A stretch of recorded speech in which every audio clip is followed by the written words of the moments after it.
Hello everyone, welcome to Jio academy. Student, आज हम बहुत दिनों के बाद आप लोगों के बीच आए हैं और आज हम आप लोगों को विद्युत द्विध्रुव के कारण किसी अक्षीय बिंदु पर विद्युत क्षेत्र की तीव्रता क्या होती है उसके बारे में आज आप लोगों को बताएं।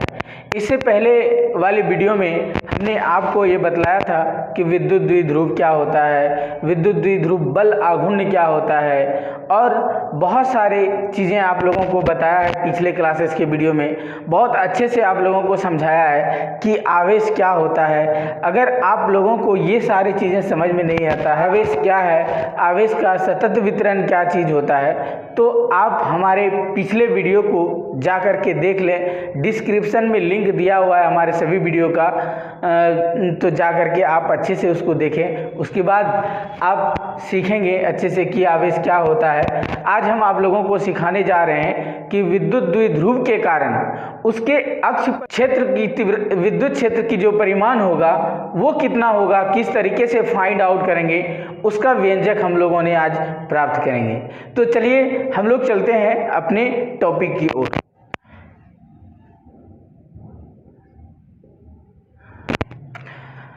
देखिए, दो आवेश, एक -q और एक +q, दो परिमाण के दो आवेश है। देखिए, हम लोगों ने पढ़ा कि विद्युत द्विध्रुव में किसे कहते हैं। विद्युत द्विध्रुव दो समान परिमाण के विपरीत आवेश एक दूसरे से एक निश्चित दूरी पर स्थित हो तो ये जो सिस्टम क्रिएट होता है वो एक विद्युत द्विध्रुव कहलाता है। और इस द्विध्रुव के अक्ष पर P बिंदु पर कोई Q धन आवेशित कण है, जिसके कारण इस द्विध्रुव के कारण इस बिंदु पर कितना चुंबकीय क्षेत्र होगा वो हम लोगों ने फाइंड आउट करेंगे। तो सबसे पहले हम लोग इस फोटो के बारे में लिखेंगे। माना कि द्विध्रुव का आवेश -q1 तथा +2q है, A और B बिंदु पर स्थित है। इसका नाम A रख लीजिए और इसका नाम B रख लीजिए। B बिंदु पर स्थित है, जिसके कारण P बिंदु पर विद्युत क्षेत्र की तीव्रता E1 और E2 है। अब यहाँ पर हम लोग देखेंगे कि बिंदु ये -q आवेश के कारण विद्युत क्षेत्र की तीव्रता की होती है। तो यहाँ सबसे पहले हम लिखते हैं -q आवेश के कारण, पिछले क्लासेस में हमने पढ़ाया है कि बिंदु आवेश के कारण विद्युत क्षेत्र का व्यंजक क्या होता है। बिंदु आवेश के कारण विद्युत क्षेत्र का जो व्यंजक होता है वो 1/4πε0 q/r² होता है। क्या होता है? q/r² होता है। तो हम लोग यहाँ पर देखेंगे कि E1 के कारण क्या होता है। तो E1 के कारण अगर हम देखें 1/4πε0 इंटू -q बाय, अब देखते हैं यहाँ पर r²। r यहाँ पर बिंदु आवेश से लेकर के जहाँ तक का विद्युत क्षेत्र की तीव्रता निकालनी है वहाँ तक की दूरी है।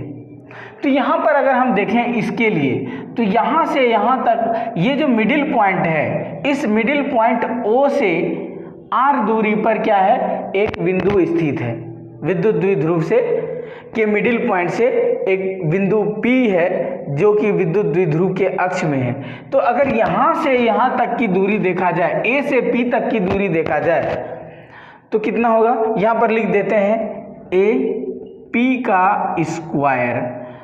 और अगर हम आगे बढ़ें तो यहाँ पर 1/4πε0 और -q/r+l² होगा। क्या होगा? r+l² हो जाएगा। ये इसको इक्वेशन हम 1 मान लेते हैं। क्या मान लेते हैं? इक्वेशन 1 मान लेते हैं। इसी प्रकार अगर हम देखें तो E2 को निकालना है। तो E2 कितना होगा? 1/4πε0 q कितना होगा, यहाँ पर कौन होगा? Q0 है, तो यहाँ पर भी Q0 होगा और यहाँ पर Q0 बाय क्या होगा, यहाँ से यहाँ तक की दूरी, यहाँ से यहाँ तक की दूरी क्या होगी, r माइनस एल होगा। इस पूरे आर में इतना सा को घटा देंगे तो क्या होगा, आर माइनस एल, तो इसका स्क्वायर। इसको मान लेते हैं 2 समीकरण। कितना मान लेते हैं, समीकरण 2 मान लेते हैं। जब इन दोनों को साथ करेंगे, ऐड करेंगे, मतलब टोटल अगर विद्युत क्षेत्र निकालना होगा तो यहाँ पर लिखेंगे द्विध्रुव के कारण कुल विद्युत क्षेत्र,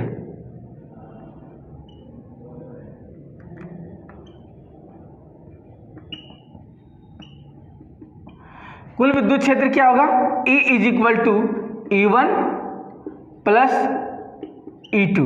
यहां देखें तो हम क्या E1 के जगह पे क्या लिखेंगे, E1 के जगह पे लिखेंगे 1/4 pi epsilon naught minus Q by R plus L का स्क्वायर, और यहाँ पर प्लस लिखेंगे और लिखेंगे 1/4 पाई एप्सिलॉन नॉट और Q by R minus L का स्क्वायर।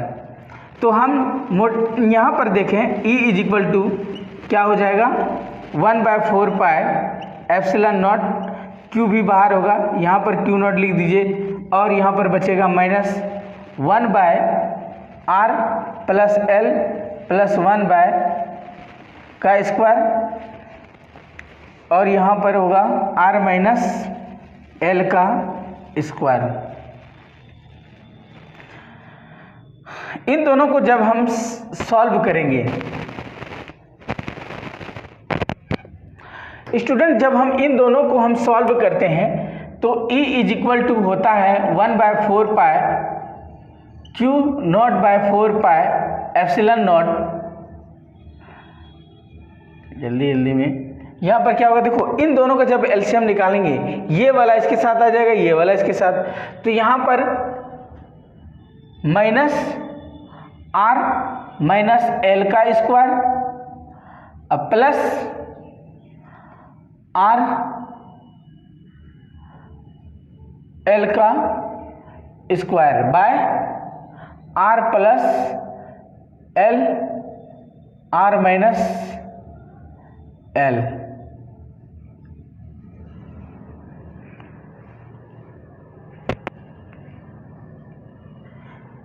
स्टूडेंट्स, जब इसको हम सॉल्व करेंगे, तोड़ेंगे इसको a plus B the whole square पर, किस पर तोड़ेंगे, a plus B the whole square पर, तो ये आपका फाइनली आ जाएगा E is equal to Q 4 pi epsilon naught, और यहाँ पर तुम्हारा आएगा 4RL बाय R का स्क्वायर माइनस L का स्क्वायर, और इस पर भी स्क्वायर हो जाएगा।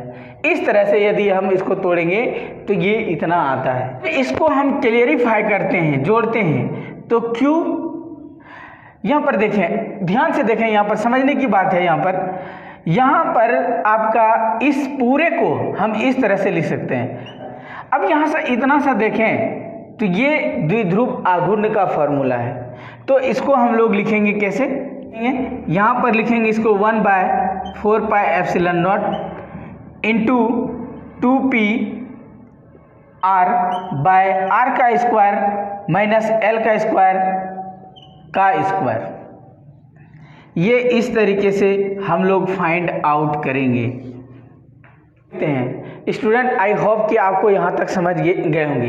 एक बार फिर से देखें कि हमने जो यहाँ पर 2 समीकरण निकाला था, ये सबसे पहले AP लिए थे, उसके बाद BP की दूरी क्या होगी, AP की दूरी R प्लस L हो जाएगा, BP की दूरी क्या होगा, R में हम L को घटाएंगे तभी इतना सा बचेगा, है ना, तो इसकी ये दूरी हो गई। इस तरीके से जब हम दोनों आवेशों से कितना विद्युत क्षेत्र होता है वो हम निकालें, इन दोनों को जोड़ दिए तो विद्युत द्विध्रुव के कारण उसके अक्ष पर टोटल विद्युत क्षेत्र की तीव्रता हो जाएगी E1 और E2। अब यहाँ पर देखें ध्यान से, यहाँ पर देखिए 1/4 pi epsilon naught minus Q, तो इस तरीके से आता है मेरे पास। अब जब इस तरीके से आएगा तो हम सॉल्व करते हैं इसको, और सॉल्व करने पर मेरे पास ये आता है। आई होप कि यहाँ तक आप लोगों को समझ में आया होगा कि देखिए ये वाला दोनों हम लोग एलसीएम लेंगे। जब एलसीएम लेते हैं तो इस तरीके से आता है, एलसीएम लेते हैं तो इस तरीके से आता है। तो देखिए एक तो ये जब यहाँ पर मल्टीप्लाई होगा ये और ये तो कट जाएगा, इसका यहाँ है तो ये कट जाएगा, तो ये कौन बचेगा, ये यहाँ पर आ जाएगा, 1 से मल्टीप्लाई हो जाएगा। जब इसको a plus B the whole square पर तोड़ोगे, किस पर, a plus B the whole square के फॉर्मूले पर, तो आपको ये मिलेगा, है ना। और उसके बाद जब हम लोग यहाँ पर देखते हैं इसको 2 इंटू क्यू इंटू 2l लिख सकते हैं। इसको 2 को बाहर कर दिए तो 2 इंटू 2 क्या होगा, 4 हो जाएगा। q ये वाला यहाँ ले आए, r ये आ गया यहाँ पर, तो इसको इस तरीके से हम लोग लिख सकते हैं, है ना। अब यहाँ पर कंडीशन है, हम लोग ध्यान से देखेंगे इसको और समझने की कोशिश करेंगे। मेन फॉर्मूला यही है, अगर किसी विद्युत द्विध्रुव के कारण उसके अक्ष पर विद्युत क्षेत्र निकालना है तो मेन फॉर्मूला यही है। अब यदि R क्या हो, बहुत बड़ा हो किससे, L से। यदि R बहुत बड़ा हो L से तो हम लोग यहाँ पर L को नेग्लेक्ट कर देते हैं। किसको नेग्लेक्ट कर देते हैं, L को नेग्लेक्ट कर देते हैं। तो ये E बराबर क्या हो जाएगा, E बराबर हो जाएगा 1/4 पाई एप्सिलॉन नॉट और 2p R बाय यहाँ पर क्या हो जाएगा, R पर पावर 4 हो जाएगा। कितना हो जाएगा, R पर पावर 4, क्योंकि L तो नेग्लेक्ट हो गया तो यहाँ पर 2 इंटू 2 क्या हो जाएगा, 4 हो जाएगा, R पर पावर 4। ये एक कट जाएगा तो यहाँ तुम्हारा फाइनली क्या बचेगा, 1/4 पाई एप्सिलॉन नॉट और 2p बाय r³। ये आपका फाइनल विद्युत द्विध्रुव के कारण उसके अक्ष पर विद्युत क्षेत्र कितना होगा उसका ये व्यंजक हुआ। अब हम आपको सिखाएंगे कि विद्युत द्विध्रुव के कारण उसके निरक्षीय बिंदु पर, मतलब उसके अक्ष पर वो बिंदु नहीं होना चाहिए, तो वहाँ पर उसका विद्युत क्षेत्र क्या होगा वो सीखेंगे। स्टूडेंट, आप लोगों के सामने एक फिगर है विद्युत द्विध्रुव के कारण। ये एक तुम्हारा AB एक विद्युत द्विध्रुव है जिसमें आवेश का परिमाण -q और +q समान परिमाण के 2 आवेश है, और इसके मध्य बिंदु से r दूरी पर एक बिंदु P है जहां पर हम लोगों को विद्युत द्विध्रुव के निरक्षीय बिंदु कहलाएगा, और उसी निरक्षीय बिंदु पर विद्युत क्षेत्र की तीव्रता को फाइंड करना है। तो हम लोग देखेंगे कि इस विद्युत द्विध्रुव के कारण उसके निरक्षीय बिंदु पर विद्युत क्षेत्र की तीव्रता क्या होती है। यहाँ पर एक थोड़ा सा समकोण त्रिभुज का कॉन्सेप्ट लगेगा, पाइथागोरस का नियम का फॉर्मूला लगेगा। यहाँ स्टूडेंट देखेंगे कि ये r है और ये l है, तो इसका जो ये डिस्टेंस होगा √r² + l² होगा। कैसे होगा, हम लोगों ने बचपन में पढ़ा है कि h बराबर होता है √p² + b²। बात समझ गए। हम लोगों ने क्या सीखा है, हम लोगों ने सीखा है कि h बराबर होता है √p² + b²। तो ये यहाँ पर इस समकोण त्रिभुज का h होगा और ये r होगा, और सॉरी ये rp होगा और ये क्या होगा, b होगा। तो इस फॉर्मूले के अनुसार हम लोग देखें तो इसका ये क्या हो जाएगा, r² + l²। समझ में आ गया होगा। तो अब हम लोग आगे चलते हैं, इसके बारे में हम लोग लिखेंगे। माना कि -q आवेश और +q आवेश विद्युत द्विध्रुव का 2 बिंदु आवेश है जो कि A तथा B पर स्थित है। इसके कारण इसके केंद्र से r दूरी पर विद्युत क्षेत्र की तीव्रता को ज्ञात करना है। इसके कारण इसके केंद्र O से r दूरी पर विद्युत क्षेत्र की तीव्रता ज्ञात करना है P बिंदु पर। इतना सा लिख देना है। और क्या लिखना है, कैसे होगा, तो हम यहाँ पर E1 फाइंड पहले से लिख चुके हैं E1। तो E1 बराबर होगा, क्या होगा, 1/4 pi epsilon naught Q by, ये दूरी कितना होगी, under root are square plus L का स्क्वायर। तो यहाँ पर लिख लेंगे अंडर रूट आर का स्क्वायर प्लस एल का स्क्वायर और इस पर स्क्वायर। आई होप कि समझ में आ गया होगा। और इसको अगर हम फाइनली लिखें तो E1 is equal to 1/4πε0 minus into minus Q by are square plus L का स्क्वायर। इसको इक्वेशन 1 मान लेते हैं। और ये इसका जो दिशा होगी वो किधर होगा, ये होगा तुम्हारा P से A की दिशा में। इसी प्रकार अगर हम बिंदु B से P की ओर देखें तो प्लस क्यू के कारण अगर देखें तो E2 इज इक्वल टू क्या होगा, 1/4πε0 क्यू बाय, इसकी डिस्टेंस कितना हुआ उतना ही है, तो ये भी R square plus L square होगा। और ये आपका हो गया। और ये किस दिशा में होगा, तो ये आपको दिखा है ए से किस दिशा में होगा, पी के दिशा में।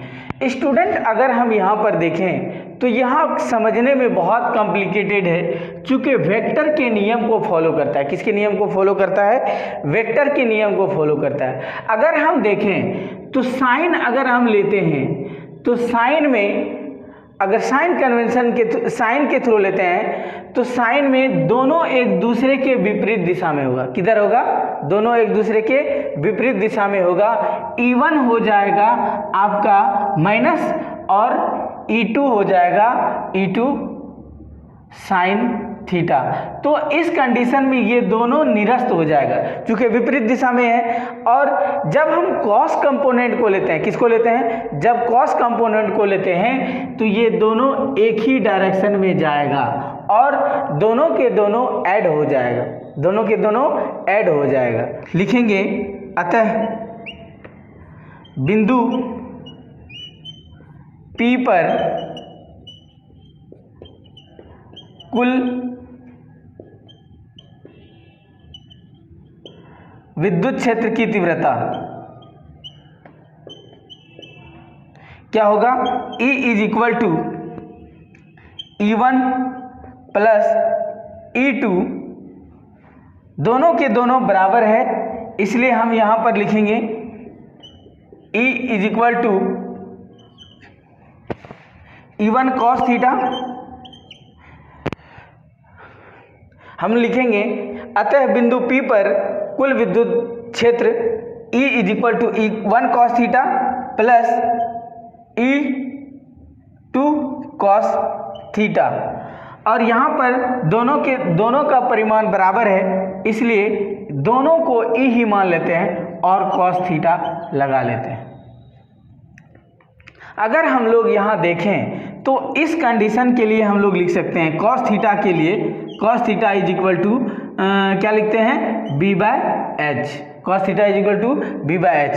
तो b कितना है, l, और h कितना है, under root are square plus L का स्क्वायर। बात समझे कि नहीं, कितना है, l और आर स्क्वायर प्लस एल का स्क्वायर अंडर रूट में। तो हम यहाँ पर सीधा सीधा लिख सकते हैं 2e into L by under root are का स्क्वायर प्लस एल का स्क्वायर। आई होप कि यहाँ तक आप लोगों को समझ में आ गया होगा। E बराबर हम लोग लिख सकते हैं 2 into 1/4πε0 into Q by are का स्क्वायर, मतलब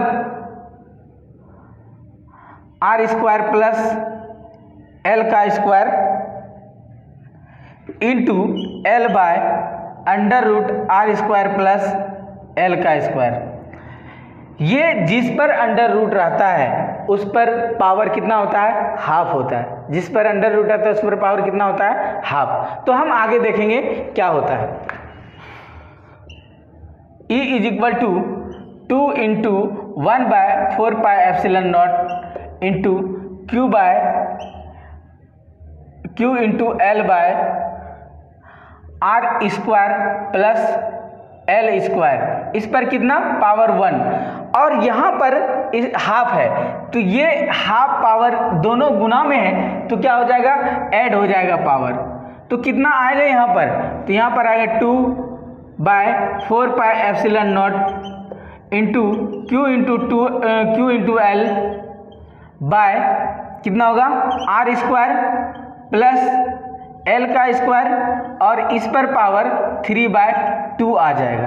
देखो, और फाइनली इसको अगर हम लिख सकते हैं तो E बराबर 1/4 pi epsilon naught Q into 2L by are का स्क्वायर प्लस एल का स्क्वायर और इस पर 3/2। यहाँ पर अगर देखें तो ये द्विध्रुव आघूर्ण के बराबर है, तो द्विध्रुव आघूर्ण को हम लोग किससे डिनोट करते हैं, P से। तो E इज इक्वल टू क्या होगा 1/4 pi epsilon naught into P by are square plus L का स्क्वायर और इस पर पावर 3/2। ये तुम्हारा एक फाइनल विद्युत द्विध्रुव निरक्षीय बिंदु पर विद्युत द्विध्रुव के कारण विद्युत क्षेत्र की तीव्रता फाइंड आउट हो गया है। अब इसी को यदि हम अच्छे तरीके से लिखें तो हम इस तरीके से लिख सकते हैं, यदि R बहुत बड़ा हो किससे, L से, तो E इज इक्वल टू लिखेंगे 1/4 pi epsilon naught into P by, यहाँ देखिए क्या करेंगे, P बाय L को नेग्लेक्ट कर देंगे, क्या करेंगे, L को नेग्लेक्ट कर देंगे और R स्क्वायर गुना 3/2 लिखेंगे, ये और ये कैंसिल आउट, 2 और 2 कैंसिल आउट, तो फाइनली क्या हो जाएगा, E is equal to 1/4 pi epsilon naught और P बाय क्या होगा R³। ये आपका विद्युत द्विध्रुव के कारण निरक्षीय बिंदु पर, यहाँ पर एक थोड़ा सा कॉम्प्लिकेटेड हुआ होगा क्योंकि ये कॉस का कंपोनेंट है, ये किसका कंपोनेंट है, कॉस का कंपोनेंट है, कॉस थीटा का, और इधर जो होगा इधर ये साइन थीटा का कंपोनेंट होगा। तो साइन थीटा का कंपोनेंट दोनों ही आवेश के कारण अपोजिट बनता है, अपोजिट होने के कारण वेक्टर के फॉर्म में अगर देखें तो वो निरस्त हो जाता है, क्या हो जाता है, निरस्त, और इस साइड में दोनों कंपोनेंट क्या होगा, ऐड होगा। ठीक है, तो आई होप कि आपको ये दोनों चीज अक्षीय बिंदु पर और निरक्षीय बिंदु पर विद्युत क्षेत्र की तीव्रता को फाइंड आउट करना है किसी भी बिंदु पर, तो हम इस तरीके से फाइंड आउट कर सकते हैं। अगर आपको ठीक लगा हो, आपको जहां समझ में ना आया हो, तो हमारे वीडियो के नीचे आप कमेंट लिखिए, फिर से दोबारा इसके लिए बना सकते हैं हम, या फिर आपको चैट के थ्रू समझा सकते हैं। तो हमारा जियो एकेडमी जो है, यहाँ पर 11 क्लास का बैच स्टार्ट हो चुका है। जिन भी स्टूडेंट को ज्वाइन करना हो जल्द से जल्द ज्वाइन करें, और कंपटीशन की कॉम्पिटिटिव लेवल की आप अपना तैयारी करें अच्छे से। आपके लोकल में बहुत अच्छा कोचिंग इंस्टीट्यूट है जियो एकेडमी के नाम से, सनहोला में और हनवारा में, दोनों जगह बहुत अच्छा क्लास चल रहा है इनका। तो आज का क्लास यहीं समाप्त होता है। जय हिंद, जय भारत। आप अपना प्यार बनाए रखें और हमारे जियो एकेडमी के चैनल को प्लीज़ सब्सक्राइब कर दें। Thank you so much.